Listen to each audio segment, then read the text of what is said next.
All right, hello, welcome back to the YouTube channel. It is episode 5, I believe, of my London Marathon training series, training towards a 3:20 at this year's London Marathon 2024. Guys, this past week has been a lot. This next week is also going to be a lot. I'm gonna go into detail, obviously, about all of this, but I feel like we probably should start with last weekend's race, which, as you can see, I've got the medal right here. I raced Battersea 10K on Saturday, and if you guys follow me on social media, then you know how it went. For those that don't, I will share a little recap now.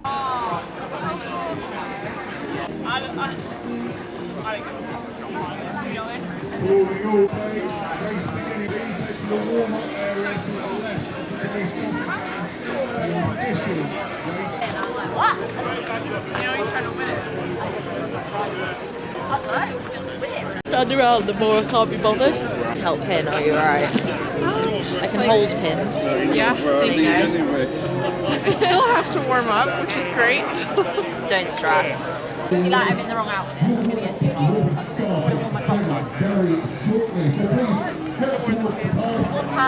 More pads.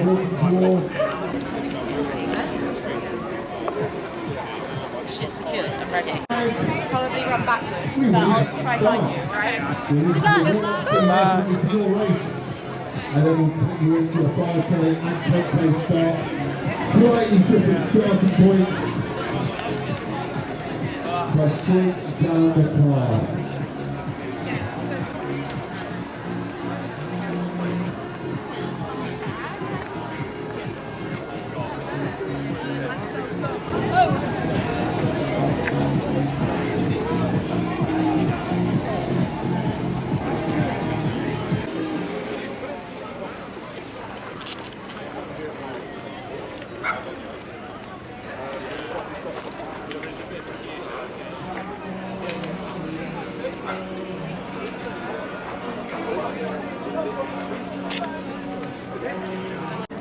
She just said it.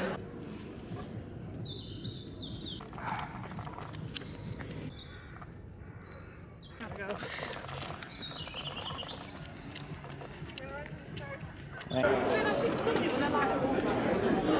Where you go, look? They're in the 5K.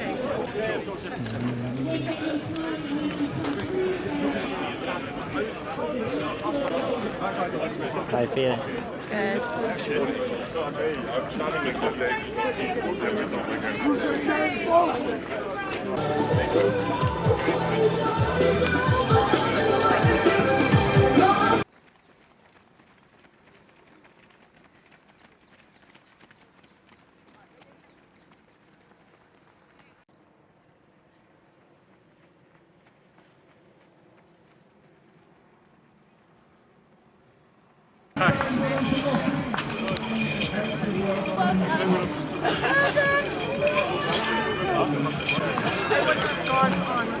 You kept going. Congratulations. You're the maddest. You did great. Honestly, she smashed it. You decided not to sign up for a race last minute.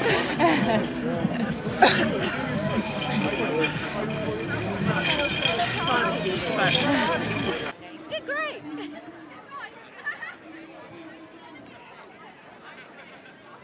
I never think those are good. But I got us the corn. Your video's got me in the background. She did great.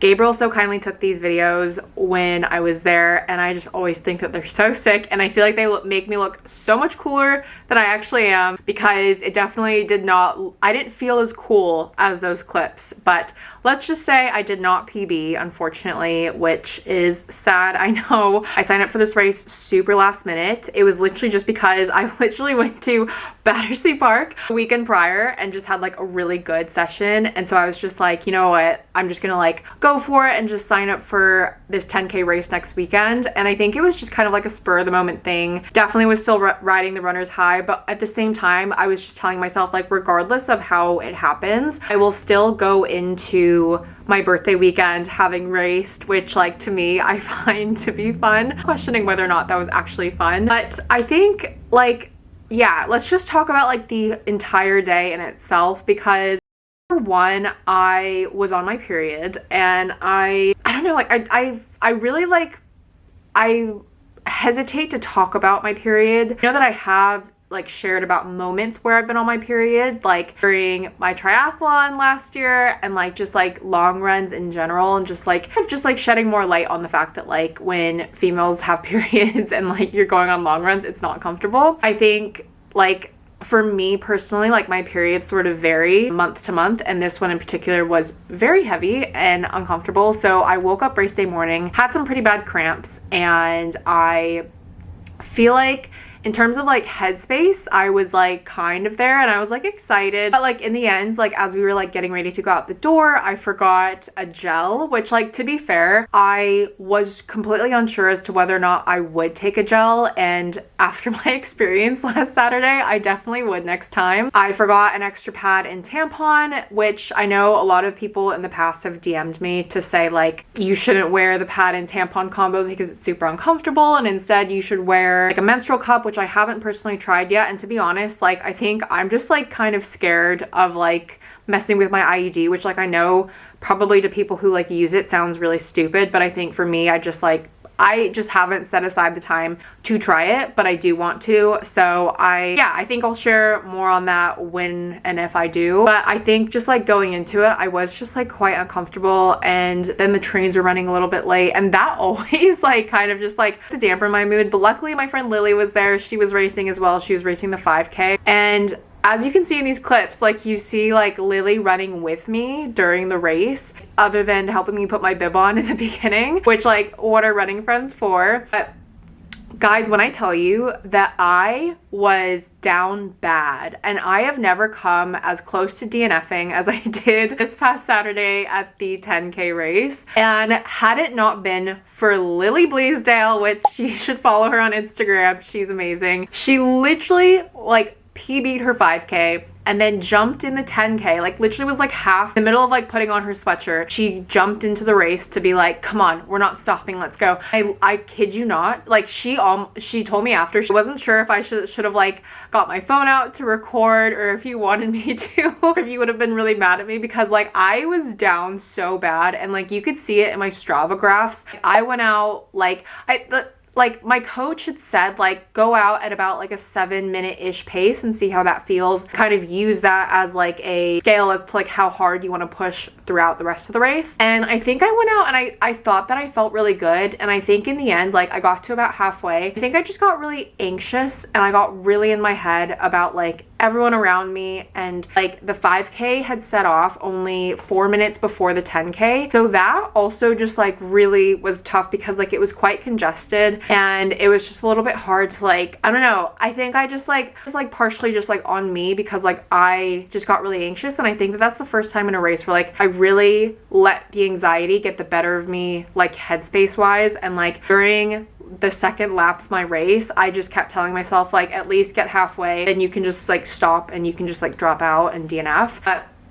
luckily Lily jumped in, and she literally pushed me like all the way to the end, because I kept telling her like, Lily, I want to stop, I want to stop. And she was an incredible pacer. She was so nice. She was like only saying like really positive, affirmative things, and so she was like giving me affirmations, and she was just incredible. And that's all I have to say about that. But like I think like initially right at the end, like I knew I didn't PB. It didn't feel like a PB, and I knew like from the watch that I didn't PB. And like in the moment I kind of like shrugged it off, and I was like, oh, like it's fine. And I think because like we were with Lily and like Gabriel was there, like we all went for coffee after, and it was like really lovely, so it was like great to hang out with them. I got to Saturday evening and my legs were fine, and that's how you know, that's how I knew that I did not 100% did not give it my all during the race. I was texting my coach, and I shared a screenshot on my Instagram stories, and like loads of people were like, wow, that's so interesting. I find it interesting myself, because like I know nothing about like this running science stuff, and I want to learn so much more. I find it so interesting that like basically what she was explaining is like you went out really hard, and then like your body basically like had to force itself to slow down. Then like once I slowed down, and like to be fair, like I literally felt like I was hyperventilating, and I couldn't catch my breath. And so like once I caught my breath, I was like sitting close to like an 8-minute pace. So very different to that 7-minute pace that we were aiming for initially. And she was talking about like the science behind like why your body then, like my body then was struggling to push to get back to a faster pace. Like genuinely, it just felt like I was like kept hitting a wall and I just like could not push myself faster than that. And I think like I was texting my coach about that, and she was trying to remind me, like, we're training for a marathon, we're not training for a 10K right now. Training would look drastically different if you were training for a 10K versus a marathon. And I kind of said like, okay, like, yeah. Sunday rolled around and I went on a 16-mile long run, and my coach gave me two options, by the way, between like just like depending on how I would be feeling. So one of them was an hour-long run, and that would have been like if my legs were more sore. The second latter option that I did was the 16 miles if I was feeling fine, which I was, but like towards the end my legs definitely felt more and more like bricks. And luckily I met up with my friend Rachel to run around Hyde Park, and I feel like I really needed that for the last 5K. We also ran into a couple of RAR Run Club girls, Annalise and Tilly, which was so nice. And it's just like nice to like, I don't know, like mix up your long run to be around people. Like it completely was not planned to run into Annalise and Tilly, but Rachel definitely helped me through the last 5K, so shout out to Rachel. Okay, we're out for 16 miles. I'm gonna hit up our first London Run Club, but we've got sunrise right behind.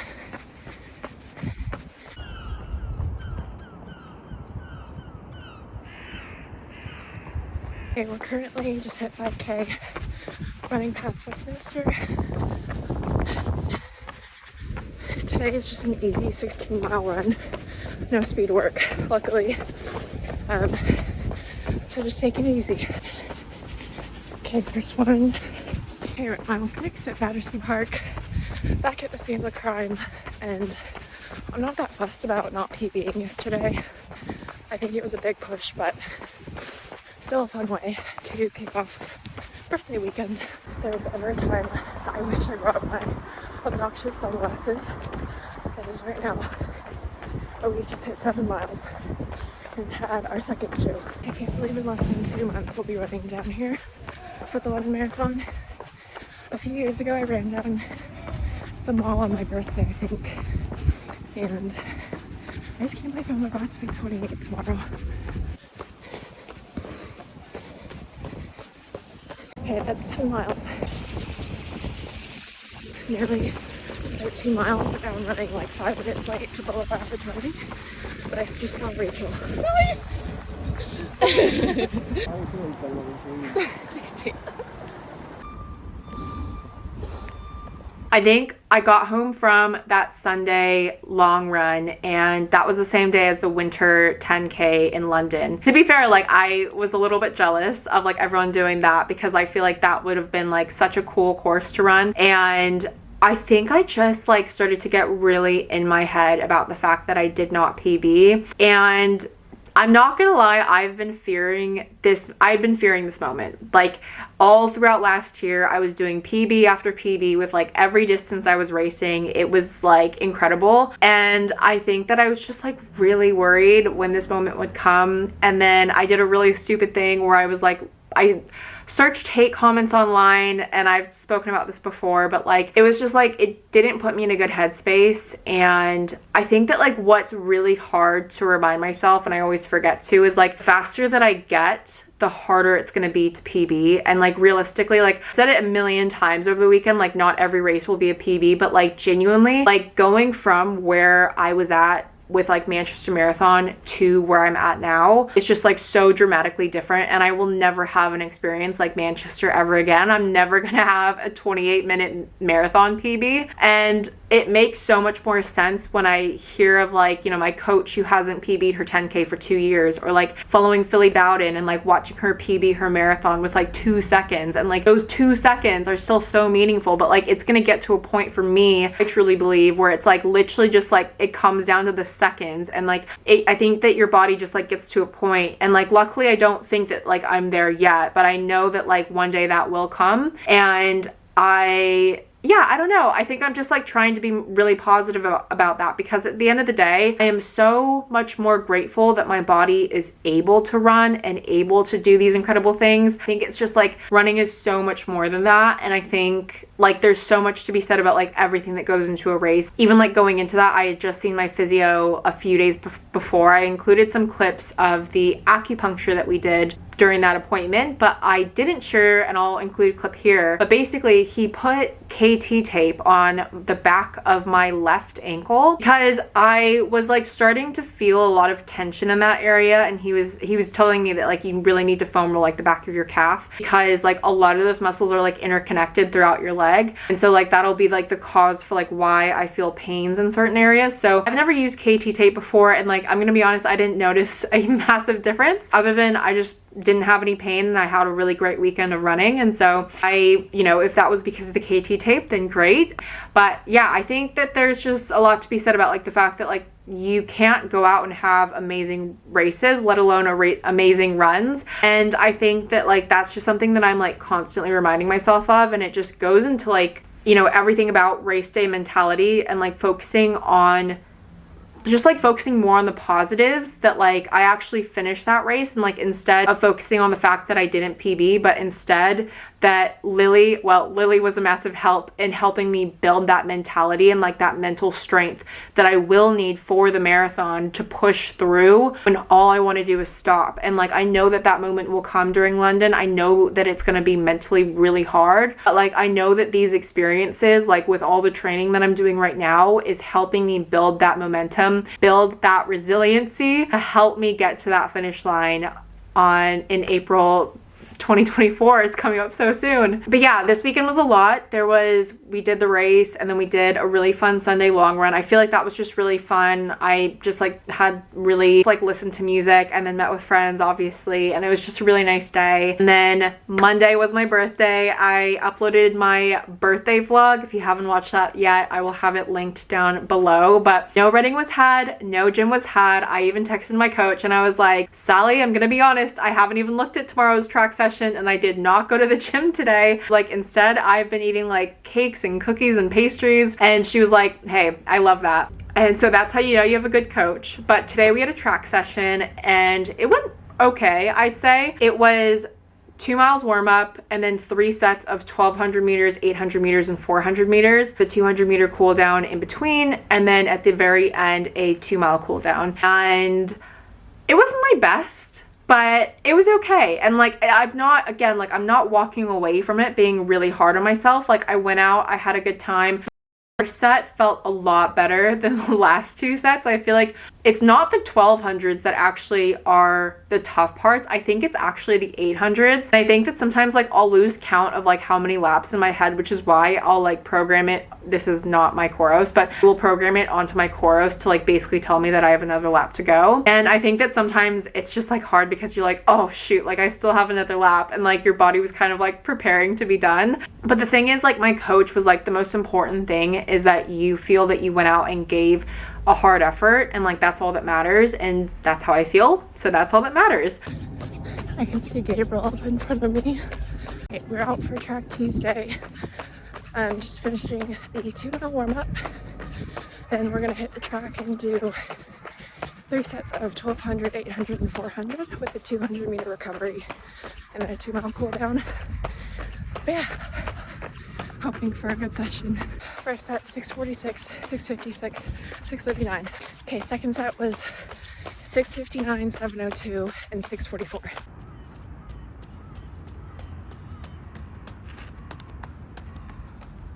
Okay, third set was I think 708, 714 or 716, and then 656. I'll put all my splits on the screen, but it was a fun session. It was my best, but I think that's what happens after a day filled with birthday goods and pastries, so it's okay. We're gonna do our long run on Thursday, so that'll be fun because we are going to Glasgow on Thursday.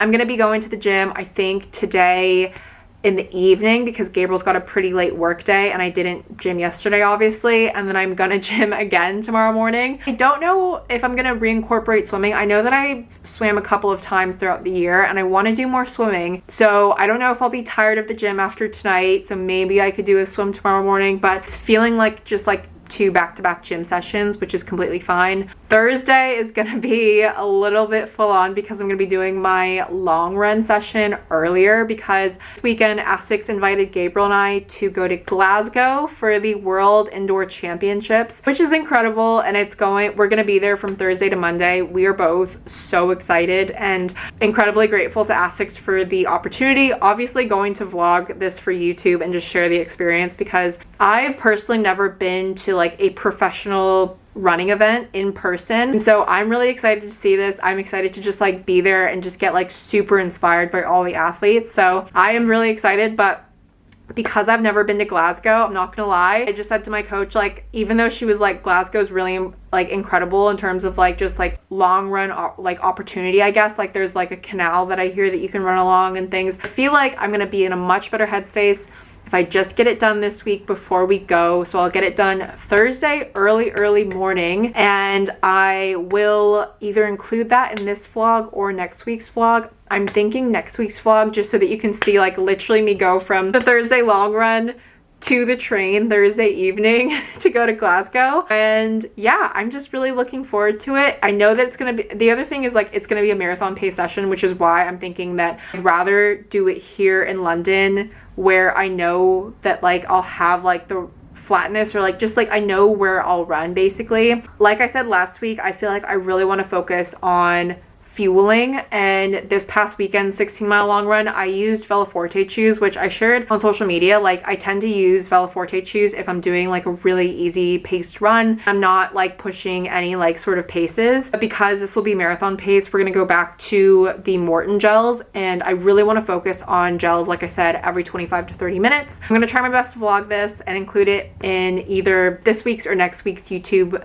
video. And yeah, that is going to be kind of like what encapsulates it all. Other than that, I just want to also kind of put something in here about the fact that it is National Eating Disorders Awareness Week, and I'm going to be creating a podcast episode that goes way more into depth with this. But I just want to say that I have done videos on here on YouTube and on social media, as well as a number of podcast episodes sharing about my personal experience being diagnosed with anorexia at age 16 and what the recovery journey has looked like for me like over 10 plus years, because recovery is not linear. And I think that there is like a lot to be said about like what that looks like for like someone who gets into distance running eventually as well. And I think that for me, it's a really interesting story in terms of like, I used to use running as a punishment. I used to hate running and really resent running, and now I have fallen in love with it, and I am so obsessed with just like getting better and constantly working on bettering myself, not just like numerically with like PBs and times, but with just like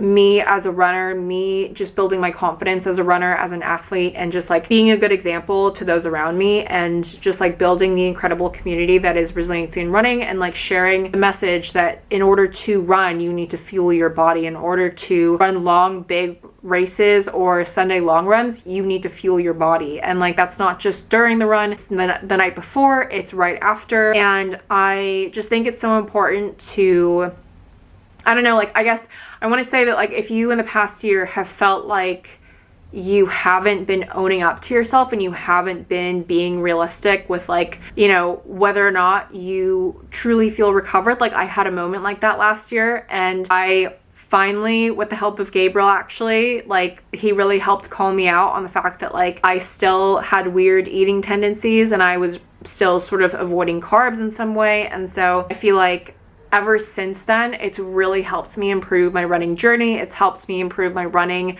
you know, statistically and like numerically. Like if you're looking at it from that point of view, like I've just been able to PB and run so much faster than I ever thought possible. So I just want to share this message really quickly at the end of this video. But I'm gonna link the podcast episode that I'm going to be releasing this Friday on National Eating Disorders Awareness Week, because it is a week that is very important to me. I am very passionate about it. I'm very passionate about this topic, and I have always found it to be so special that it falls literally within my birthday week, because to me it's a reminder that I'm celebrating another year of life, another year of living, you know, guilt-free of food and just like enjoying food like I did in my birthday vlog, and just like being able to enjoy life more, because what's life without food? Like, food restriction is never going to be worth it. I promise you. You're never going to feel fully satisfied with the number on the scale, with how you look in the mirror. You know, you need to start from within. You need to, as cheesy as it sounds, learn to love yourself, learn to love who you are and how unique you are as a person, and just like be honest with yourself and just love yourself like